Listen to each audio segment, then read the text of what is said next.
to the insured policy.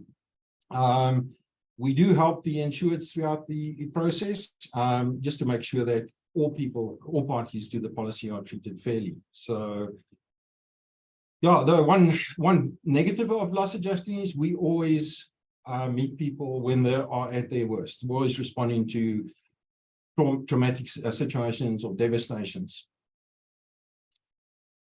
But it makes our job more interesting. Yeah, sure, indeed. Nadia, over to you. Well, thank you so much for sharing some insight into what a loss adjuster actually does and how you fit into the scheme of things. During the past few years, we've weathered through a pandemic. We've witnessed destructive flooding and other very, very difficult events. And through all of this, business interruption has been very topical. It's been the subject of debate and discussion. It's even reached the steps of our courts. And in today's session, as we are unpacking business interruption, it would be great to get an idea as to what exactly does the traditional business interruption entail, or entail as opposed to what we will be discussing a bit later, the cyber business interruption. And if possible, could you take us through an example? Yeah, I can. I think, as you quite rightly mentioned, 2020, 21, and 22 were quite devastating. About a year ago, I saw a social media post. I think it went along the lines that, is it just me, or does it feel like the years 2020, 21, 22 have been written or scripted by Stephen King, directed by Quentin Tarantino, and with a soundtrack by Yoko Ono? So, yeah, we had the three major events. You're quite right that COVID in particular reached the courts. And I think the reason for that is COVID was so far-reaching. It devastated the lives and impacted so many people's livelihood that the interest in the outcome of court cases were, significant. That doesn't mean that business interruption has not been litigated on in the past. I think it's been one of the cases where a lot of litigation has taken place. If you look at some of the authorities, I remember Hickman stating that if knowledge of profits insurance or business interruption insurance was a requirement to enter underwriting, then a lot of us will still be vainly knocking at the door. So, yeah, business interruption, also a bit of history. I think the first attempts to write a policy was 1790 odd. Didn't succeed because of the lack of accounting documentation, books and records. By the 19th century, that developed, and I think the first business interruption policies were established. So what is business interruption? Obviously, it's a contract of insurance. It is aimed at indemnifying an insured for losses suffered following interruption or interference to a business. The standard traditional policy always has to follow damage to assets, and that damage must result from a defined or specified peril. So under normal circumstances, you will have a fire, for instance, or a big flooding incident. You will damage your assets, buildings, plant machinery, etc. Your business will be interrupted, either completely stopped or partially interrupted. And the aim of the business interruption policy is to pick up those losses, more or less put you back in the position you would have been had this loss not occurred. Obviously, that's subject to adequate insurance and all the other likes. If you're insuring correctly, you should be able to recover. Standard business interruption policy always has a material damage proviso. As I said, it must be damage to property. The basis of settlement, I think your typical, in a typical claim scenario, what happens is your turnover or revenue reduces, or your rental income reduces, your costs go up or remain, and sometimes costs can go down. So you normally determine or measure a loss using three key pillars. So one would be your loss of gross profit that arises due to your turnover losses. You would have increasing cost of working incurred, sometimes to mitigate or avoid turnover losses. And then you will have certain savings and expenses that are not being incurred as a result of your inability to trade. So we use a simple example. You have a fire in a retail store. You are not generating income. Your expenses remain the same.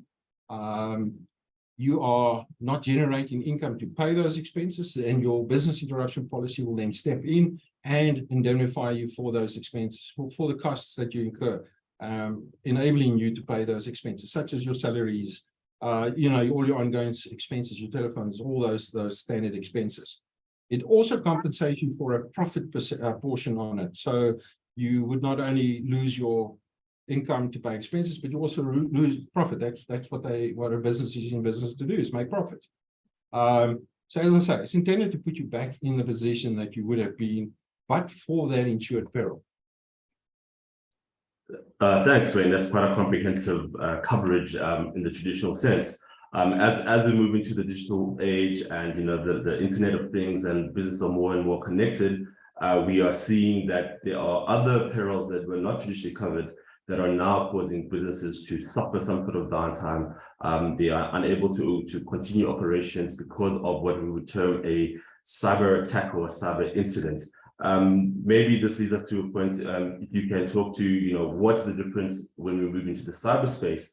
How do we look at cyber business interruption versus what you just went through in terms of the traditional sense? Yeah, I think with any cyber loss, you know, despite all the risk management processes and security procedures put in place, criminals are becoming more clever. They are upskilling themselves, and cyber attacks are becoming unavoidable. So it happens, and it happens for various reasons, and we'll probably go into that for a bit later. But a cyber policy is obviously designed to cover the insured for costs incurred as a result of a cyber-related breach. And that entails various losses. So just some of the losses that you incur, ransom payments, for instance, you know, they stop your systems, lock it down, and hold you to ransom to release the data. Theft of personal data or commercially sensitive data. There's always various investigation costs and response costs associated with cyber incidents. But one of the most neglected and forgotten about aspects is the interruption to your business that you suffer as a result of the cyber incident. In most of these incidents, your business is shut down for a period of time, and it can range from a couple of days to a couple of months. And you aren't generating income. Now, your standard business interruption policy will not cover you for those incidents. So the cyber insurance policy is designed and it's extended to include cover for this interruption to your business, and it's designed there to put you back in the position more or less that you would have been. So it pays you for the losses that you incur in your net profit, for instance, and then sometimes there's additional expenses that you need to incur that are incurred to mitigate turnover losses, and that or net profit losses, and that will indemnify you for those specific losses. So you don't require that material damage clause, if you're saying. So it's a policy that follows non-damage, basically. Awesome, Wayne. Thanks. Would you recommend that insurers have both a traditional business interruption policy as well as a cyber insurance policy, given that we are seeing more and more specific cyber exclusions on non-cyber related insurance policies? How would you look at that from an insurable perspective? Yeah, I think it's absolutely vital as a risk manager for a company or just a normal business owner. You would traditionally insure your assets against damage, and you would insure your business for the consequential losses arising due to that damage. Given the fact that cyber incidents are on the increase and will be dramatically increasing, I think it's an absolute need. You've got to mitigate your steps. The costs associated with a cyber incident can destroy a company. If you're a small operation, you could actually go out of business. It costs a lot of money to react to that, to investigate it, to do damage control, reputation control. And then if you are not trading for a extended period of time, you are not generating income. And it is devastating to some companies. You know, we've seen losses running from a couple of 100,000 Rand to multi-million Rand claims. Wayne, like you said, it's so important to have the right policies in place. You know, my question to you is, like, when you're appointed by an insurer or a client appoint you, where does one start? In my mind, it must be quite an onerous task to actually work out a loss. How do you actually go about calculating the actual business interruption loss sustained? And what information and documentation is it that you're going to require, and who would you be liaising with from the insurance or client side? Well, I think as with any insurance claim, the starting point is always the contract of insurance. The policy is quite prescriptive as to what's covered, not covered, and you've got to have an understanding of that before you start off the process. The first goal would be to understand and document and quantify just how the cyber event impacted the company, the revenue, the expenses, and how that affected the business. That's absolutely vital. In quantifying the claim, again, the policy is prescriptive. It actually tells you how to quantify the claim. And I can have a look at one of the iTOO policies. So it states that you, in calculating your business interruption loss, it has to be based on your revenue loss. So you've got to look at what revenue you would have achieved in the interruption period, or the indemnity period, if you can call it that. The iTOO policy stipulates that what you do is you have a look at the prior year corresponding period. So if you lost, if you were impacted in January, February of this year, you go back January, February of the prior year. But it also allows you to look at your own projections that you were projecting. You were projecting growth, you were projecting maybe a new product line, etc. And any other changes that would impact your business. So it's quite similar to the standard business interruption policy, where it allows you for the adjustment clause, the other circumstances clause that we refer to. So adjusting prior turnover figures to be in line with what you would have expected to achieve over the interruption period. Policy then stipulates that any savings that you benefited from, or savings that you were able to achieve, needs to be deducted from the claim. So if you're not operating for a certain period of time, you may not be incurring certain costs. So you go and have a look at that.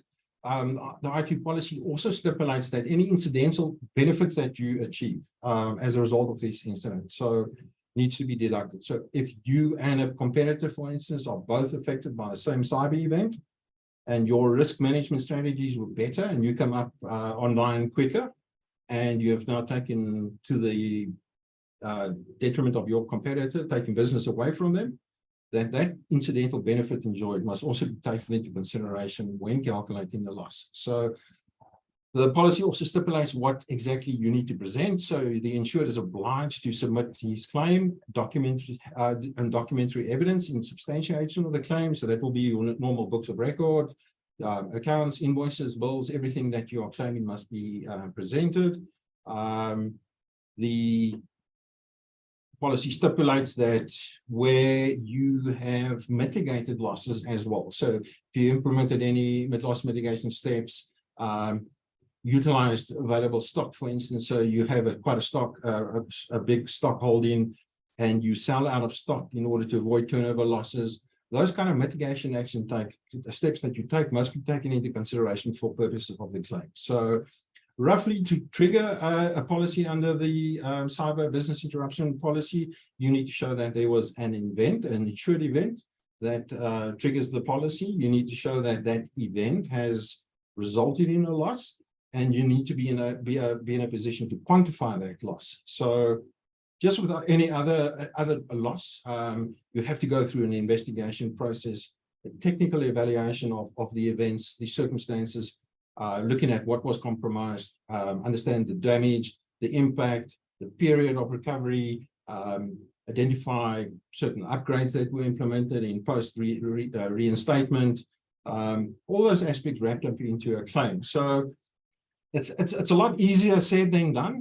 There are a lot of difficulties in quantifying losses. So you're looking at one of the most difficult parts of a loss to understand is actually what is the loss of, in this policy case, net profit. So if you got a short interruption period, let's call it a week, to go determine net profit losses is quite difficult.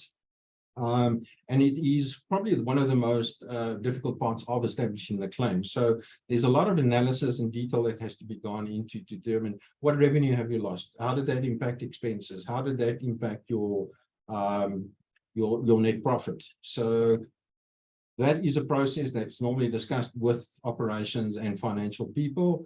Another interesting aspect in these claims is your period of indemnity. So it normally involves the assistance of technical experts. So we as loss adjusters would need to interface with technical experts, with the insured's IT experts, with probably external experts to understand exactly what the period of interruption of indemnity is. And that becomes important if you're looking at the policy and determining, what is indemnifiable, looking at what portions are upgrades, potentially upgrades, because most instances, when you have a cyber breach, you identify a weakness in some of your security systems, hardware, software, and it's an opportune time to upgrade it. But that could impact your business interruption claim, because a reinstatement to as was could be quicker than reinstatement to upgrade. So technical assistance and expertise involved in that process is quite important. Savings in costs, as I said, that goes through the process. So when we meet up with an insured at the beginning of a claim, we would obtain a good understanding of the business, the impact, the effects, how we're going to go about restoring and rectifying the situation, what sort of mitigation actions we can take, and the recovery process. And you would then draft a detailed document request list. You don't just want to stand out a generic one, because it could be quite burdensome. If you go and sit down and I want 4 years financial statements, VAT returns, management accounts for the last 6 years, it may not be required. So if you establish what the loss is and what is required to measure that loss, you can then draft a detailed document request list. Yeah. And it would include some things like your financial statement, your management accounts, maybe production records if it's a production entity. It will include budgets prepared pre-incident. We will then get the insured to formulate their claim, setting out their turnover losses, their net profit losses, looking at the loss of profit, looking at their standing charges, which have continued, which have been saved, look at the various increased costs of working, and all the supporting documentation that goes with it. Yeah.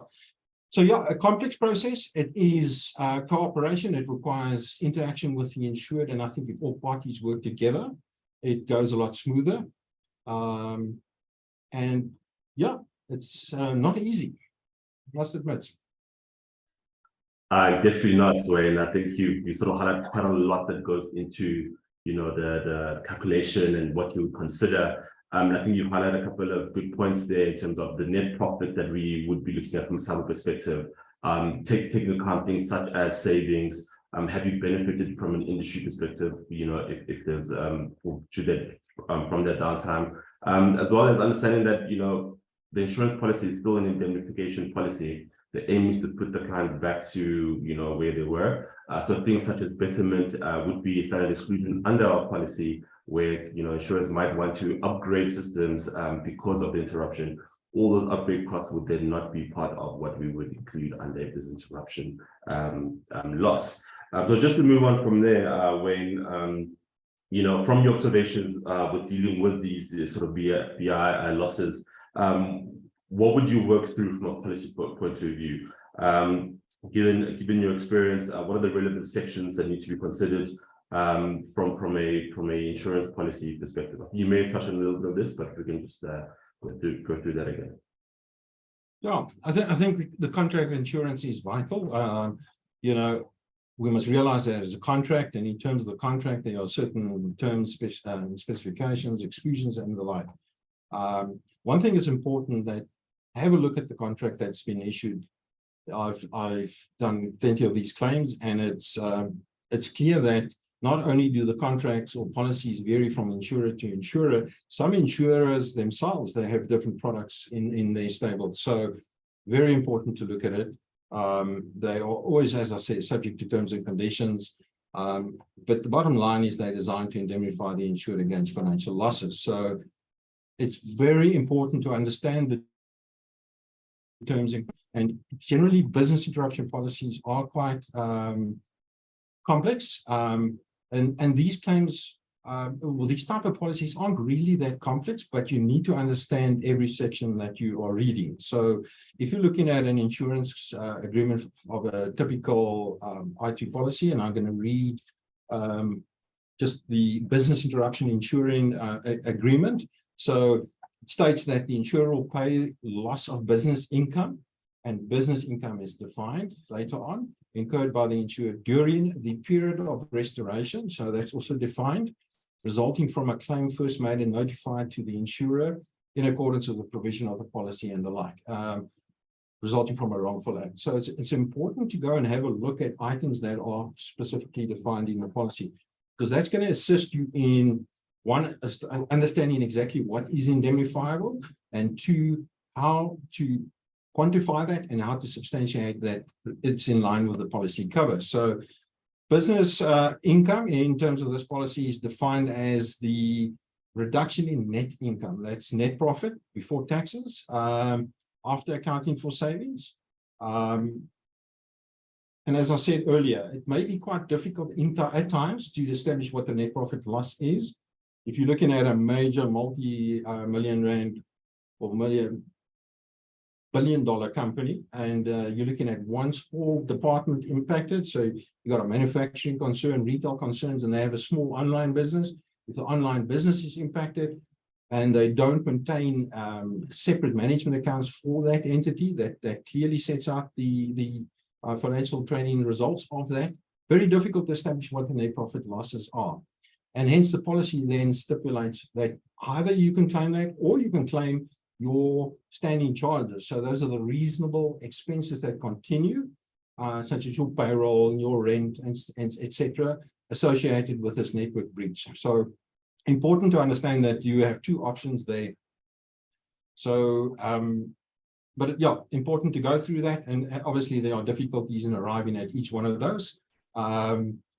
Your business income does not include non-trading income, such as investments, interest, etc., penalties, and the like. So it's important to understand that.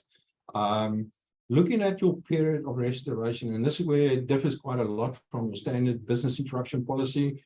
Your normal business interruption policy, you elect either a 6-month, 12-month, 24-month, whatever period, and any losses incurred over that period is covered. Under this policy, it stipulates that there is a maximum period that you're covered for. So it would normally be limited to a maximum of 150 days, or the period over which that it takes you to restore your systems. So, and it's the lesser of. So you can either claim 150 days if it takes you longer than 150 days to restore your systems back to pre-incident levels. Alternately, up to the period that you taken to reinstall it. Also important to note that there is a first amount payable or deductible, a time deductible applicable to these claims. So if you've got a time deductible of a day, 2 days, 3 days, 4 days, your interruption period only kicks in or triggers after that. So if you've got a 10-day interruption period and you've got a 30-day outage, you will only have 20 days covered. So the first 10 days for your own account, and thereafter any cost incurred or losses incurred over the next 20 days would be indemnifiable in terms of your policy, subject to obviously the restoration period taking the same time. So important to understand that restoration period. There's a whole lot of other terms and conditions. Obviously, the wrongful act is defined as a network security breach. Network security breaches defined as well. There are also a lot of other aspects to take into consideration. As I mentioned, the waiting period is quite important. There are a number of exclusions that must be taken into consideration, and there's normally a section on minimum security requirements that is built into this policy, which could also impact your cover. So absolutely vital to understand what is built into your policy, understand how it works, interpret all the various clauses, look at the definitions. They're very important. You know, a lot of people just look at the cover, your insuring clause, and then go to some of the exclusions. But the definitions are important because that tells you exactly how to calculate your claim, what's covered, what's not covered, what the limitations of cover is. And I think it's very important to understand the contract as a whole. So people must read the contract in its full context. You know, every section of it is incorporated into the previous one or into a previous definition. Absolutely vital to read it as a full document. Right. I agree with you, Wayne. It's it's very, very important to actually read the document holistically. When I started dealing with these business interruption claims on the cyber side, I found the time deductible fascinating because I've never worked with something like that on in the normal sense. Now, Wayne, you've worked with so many different cyber claims. In your view, would you be able to actually give us an indication of the losses that have been sustained? Have these been very excessive in terms of on the monetary front, and overall, what has been the impact? Well, so I started actively becoming involved about 3-4 years prior to COVID. We started engaging specialists, started looking at offering our services to the market. And initially, I think cover also was limited in South Africa. A lot of people were adding on cyber cover to, for instance, an engineering policy, etc. And then it became the norm to issue standalone cyber policies. In the beginning, we were getting one every 6 months. Then it was one every 3 months. Now we're getting multiple claims a month. So these incidents are definitely picking up.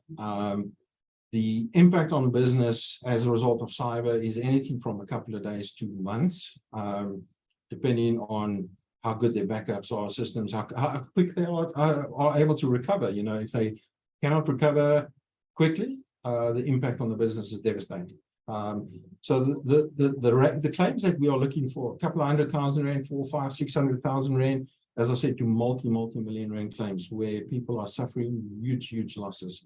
And it's not only the impact on the business, you know, it's not only the physical damage, your cost of reacting to the incident, the cost of trying to comply with legislation and all the authorities' requirements, the cost of saving your reputation, the actual physical cost of getting back your data and restoring your systems, your hardware, your software.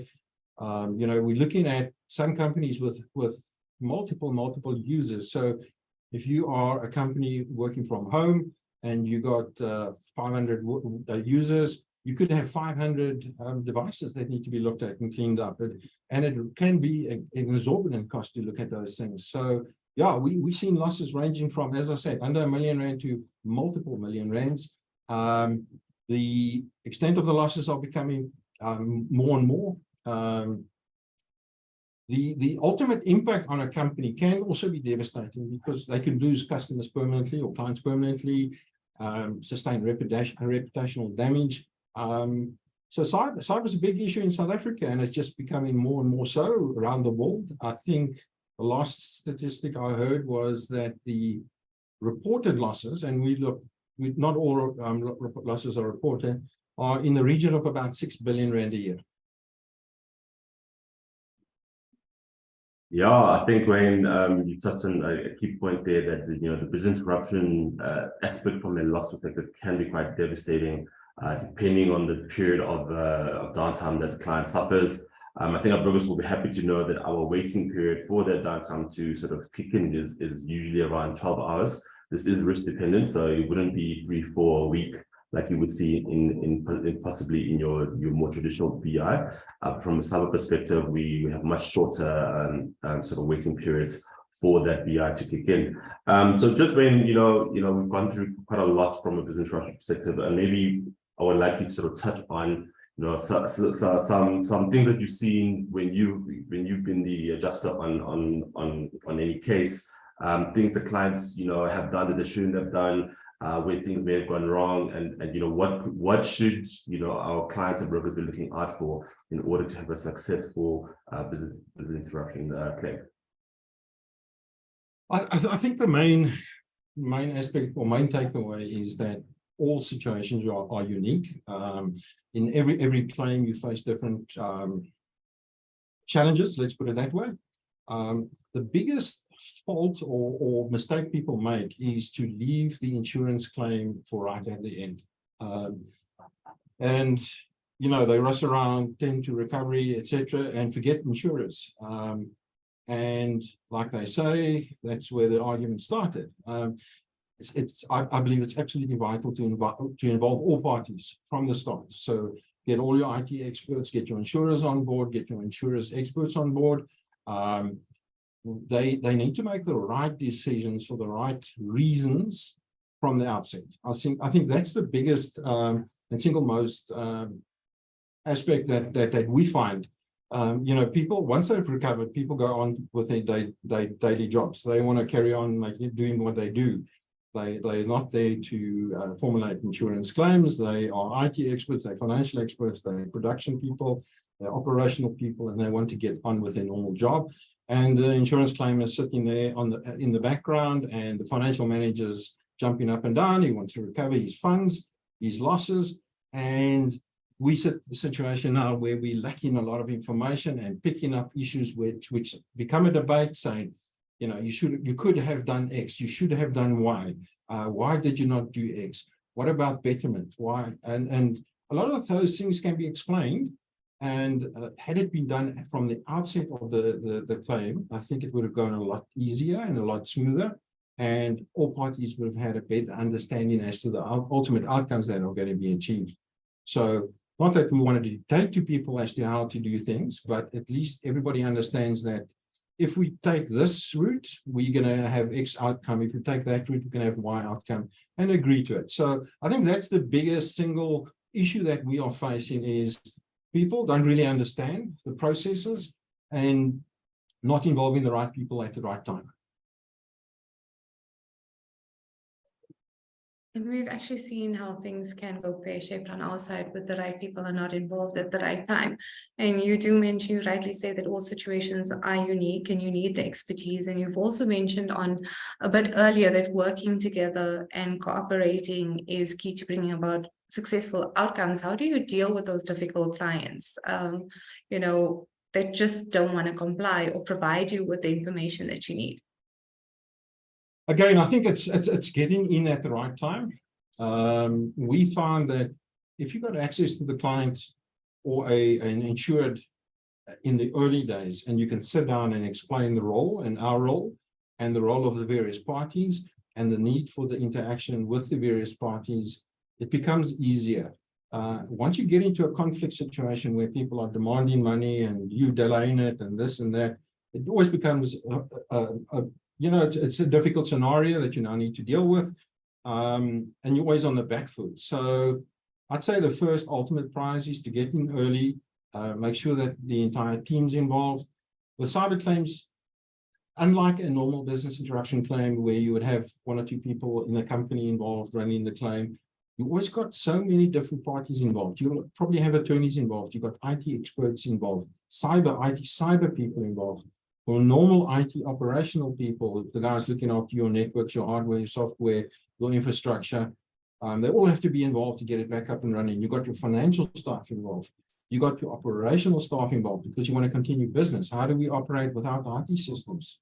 You know, you take simple claims. A sort of simple example, for instance, you go into a retail store that doesn't have electricity, so they've got an outage and the generator fails. They cannot trade, they cannot sell because they don't have the ability to sell something with paper. Now you have a major IT incident where either one or your entire country's gone down or multiple countries in the world have gone down. It is absolutely chaos. So in that chaotic situation, it's important to create a proper team approach so that everybody knows who's doing what, how we're going to approach it, who's function, what our function in the process is, and that avoids conflict. And that's the best way to handle it, rather than coming in at the end and everybody's either gone on to do what they normally do, or now in a situation where they're angry, they want their money, they're demanding it, cannot see why they can't get it, they don't understand how it should have been formulated to start with. So all their claims are formulated incorrectly with incorrect documentation, and that's when you get into that conflict scenario. Great. Thanks, Wayne. We're almost getting to the end, guys. We've got a bunch of questions in the Q&A, but we'll just got two more questions from the panel here. So Wayne, you know, we always advocate for pre-incident response plans, incident response plans for clients that have in place, tested, regularly tested, and make sure the clients understand, you know, what would they do should they suffer an incident. This is all to allow, you know, the client to be able to go through a cyber incident in as a smoother fashion as possible, with possibly minimal downtime as well as other costs that might incur from that downtime. When we consider the business interruption aspect of the loss, what could clients do, or what should they be looking to do and put as part of the incident response plans up front, and should be testing on a regular basis to allow them to not have a month or weeks or months of downtime when they do suffer an incident? Yeah, I think it's absolutely vital. We find in the claims that we look at where they recover quite quickly, that there's good preparation within that company. So they got proactive, the companies are very proactive in managing cyber risk exposures. They do crisis management, and they actually implement systems where they test these crisis management response plans following a mock cyber event. So, if you look in the immediate aftermath of a cyber attack, time is vital. So, you don't have time to go and plan a game. You need a game plan. You need to implement, be prepared, and be practiced, basically. If that's not in existence, you are going to face a lengthy outage experience, because you don't know what to do, how to do it. You don't know how to recover. So you're going around then implementing systems and saying, what should we do, rather than we have an incident, this is what we should do, let's implement. Now, instead, before you implement, you start planning as to what could be done. So we think it's absolutely vital to have that in place. Companies that do have proper procedures, policies, crisis management strategies in place recover quickly. Those who don't, and some of them worldwide, companies have failed because of the inability to react to a cyber incident event. And that's actually quite sad when you find that just because they didn't have a plan, they weren't able to react. And that just emphasizes just how important it is for a company to have that plan. A backup planning, incident response is so vitally important. Wayne, my last question to you is, from my side, is, having dealt with several cyber interruption claims, what is that one nugget that you would love to leave us with today? So if you're looking at the predictions as to where we gain with losses, I think they're saying that by 2025, there will be 175 zettabytes of data in this World Wide Web of ours. So that's 175 followed by 21 zeros. They're estimating that by 2023, the world will suffer $8 trillion worth of losses. 10.5 by 2025, I think. The ransom attacks on companies and individuals are expected to take place every 2 seconds by the year 2031. So my take on it is, you've got to have proper risk management processes in place. And like you would with assets, you've got to insure against these risks. Cyber security risks are one of the top risks or threats to business, and it's recognized as such by business. And you should be insuring against those risks, because it's inevitable. It's going to happen at some stage. And if you aren't insured, I think doesn't matter how good your systems are, sometimes you're going to have a fire, you'll get cover for that. You're going to have a cyber event. So yeah, proper risk management and proper cyber insurance, I think, is important. Wow, thanks, Wayne. That was fantastic. I think, the preparedness element is always a big one for us. How prepared are you to handle any incident that comes away, whether it be a cyber or non-cyber event in your business? Do you have the right personnel, or at least a team that you can call on? And that's what insurance policies give you. They give you that access into expert providers such as yourself, from an adjusting perspective, as well as the forensics, the legal aspect that we touched on in our Tuesday session earlier this week. So this is definitely was very valuable session so far. We do have a few questions. I would like to introduce Ryan van der Kolweg, who is the ultimate product head for cyber. He has been answering a few of your questions. There were a couple of questions in the Q&A that we would like to pose to you, Wayne. One of which was from, let me just get it here, from Brett Jacobs. So we spoke about how, from a cyber perspective, we only look at net profits.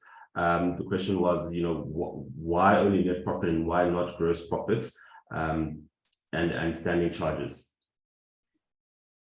Depends on your policy. So again, your contract is prescriptive. You have been offered a cover which provides for net profit.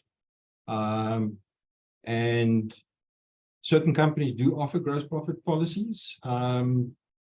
The general outcome is with a net profit policy, you would include obviously your gross profit component, and you would include any changes in standing expenses. So the net profit policy that iTOO issues takes into consideration movement. So if your expenses increase as a result of the incident, that will be incorporated into that. So reality is at the end of the day, it depends on the nature and extent of the contract that is issued. So if your insurer is issuing it on a net profit basis, then you get covered on a net profit basis. Awesome, thanks, Wayne. Another question here from Craig Fraser. Can you explain the importance of having the correct indemnity period and how to train the sum insured on the rates of gross profit and what the common mistakes or problems are you find when handling VI claims? I think we touched on the common claims and issues. Maybe let's talk around the importance of having the correct indemnity period of insurance for your VI. Yeah, so obviously there's a difference between a standard gross profit policy where you would be electing a 6, 12-month, 14-month indemnity period. But the reality is your indemnity period is linked to your ability to recover. So if you have a major fire, most people underestimate the impact of that fire and how long it's going to take to reinstate. So if you have, for instance, a major operating plant that burns down, it's not only reinstating the building, but it's getting the equipment in. If it's overseas suppliers, there's delays on getting equipment made and put into your facilities, starting it up, and then also recovering your business following that fire. On a cyber event, obviously it's dictated by the maximum indemnity that the insurer would like to allow. As I said in the iTOO policy, it's 150 days. I think it's 200 days or 300 days for normal physical damage cover. Not 100, can't remember, but I know 150 days maximum for the business interruption, or alternatively, the period of time that it takes you to restore your system back to pre-incident level. So clearly, if you've got very major complex systems and it's going to take you more than 150 days, which it shouldn't. If it does, there's a big problem, but that kind of cover should be sufficient on a cyber event. But it's absolutely vital. If you are underinsured and not electing the right indemnity period, you could face severe financial constraints, and ultimately it could lead to your company closing down. On a normal business interruption policy, obviously there's average that applies. You're electing a sum insured, and the policy calls for average. On the cyber policy, average is not applicable. That's a loss limit. I see another interesting question has come through on the chat. This is from Reese Martin of Clyde & Co. How does the investigation of the costs incurred differ from the usual or traditional DI event? Do you often, sorry guys, I'm just scrolling here. Do you often need to have more of a technical IT understanding when understanding costs incurred, particularly from a potential, sorry, it's just, technology is just not working with me today. Complete that for you. So, yeah. Particularly from a potential betterment and or IT service provider perspective, how can insurers better prepare for your involvement, Wayne, based on your experience? No, absolutely. It definitely does involve, or will involve input from an IT specialist. So I'm personally not an IT specialist. I know about IT and I can give you some comments, but I wouldn't be able to tell you whether X and Y is the same thing. It changes so frequently. And unless you are in that field and specialize in it, you would battle to really establish whether it's a like-for-like replacement. So we must always remember it's a policy of indemnity. The insurer wants to put you back in the place that you would have been had this incident not occurred. So Same type of operating system, same type of security program software system. So, for instance, you operate in Windows 10, now you, or old programs, and now once this incident happens, you go to Office 365. You are better in your operating system at a substantial cost. So we do involve external IT specialists in the analysis of expenditure. It has to happen. It's not something we want to speculate on. When we go back to an insured and say, this is not like for like, there's betterment, we need to explain why, how, and they need to agree to that. So yes, obviously it differs from a, well, does it differ from a normal claim? I would say not really. If we are looking at plant and machinery, and there's a betterment in that capacity, output, etc., is increased, we would get an engineer to assist us on that process in any event. So we won't go to insured and say, oh, well, you now have a better machine, your output has doubled. We can take that, or call that back into your business interruption claim. In this instance, we would do exactly the same. We would just be appointing a different expert. So similar process, but different people involved in the process. Excellent, Jan. I think you touched on a good point that we do involve quite a few experts in the process of evaluating a cyber loss, one of which being the IT forensic team, who then can assist with those more technical aspects, you know, of what happens in the system, you know, what needs to happen to get them back up running. Is there elements of betterment, you know, are they upgrading any parts to, you know, following this incident, so that we are all aligned in terms of what we're trying to cover and what we will be ensuring. I think a question we have is again around, you know, the calculation. How would we look at expected growth? So you mentioned that expected growth could also form part of the calculation. How would that be viewed? What should we? How does one calculate what an expected growth could look like?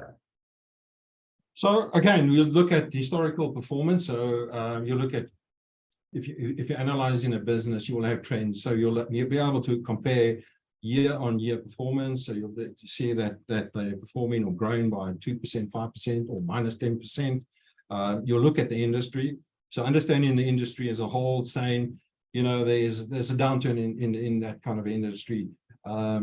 You understand the environment in which the business is operating. You know, are they offering new products? Are they getting out of a certain market? Are there new competitors coming in? Has a competitor gone down that they are gaining further market share? So that is one of the most important things where true business interruption loss adjusters understand the holistic picture.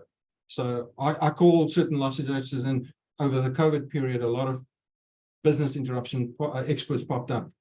And I call a lot of them formula adjusters. You can pop figures into a formula and it spits out a result. The true business interruption loss adjuster will spend a lot of time understanding the business and the environment in which that business operates in order to come out at the right numbers, to be able to get an objective view on what growth prospects there are, were they achievable, and put something meaningful through to insurers. So yeah, no simple shortcut. It is quite complex. Indeed, it is. I think we've got one more question, which I'll pose to our IT experts, Ryan and Nadia. This is more on the claim side. Question from Derek Simango. Since cyber risk goes beyond the borders, what are the common BI claims that we have experienced? And two, what are some so rare but insightful claims that we have seen? And maybe Wayne, you can also chime in on your sort of rare and insightful BI losses that you've seen. Ryan? Thanks, Rhonda. I think first off, I just want to thank the team, yourself, Nadia and Wayne, for what I think's been one of the most insightful sort of Cyber Thursday sessions that I've had the privilege of attending. For me, it's been great being able to just actually sit back and listen. So thank you guys. This has been fantastic.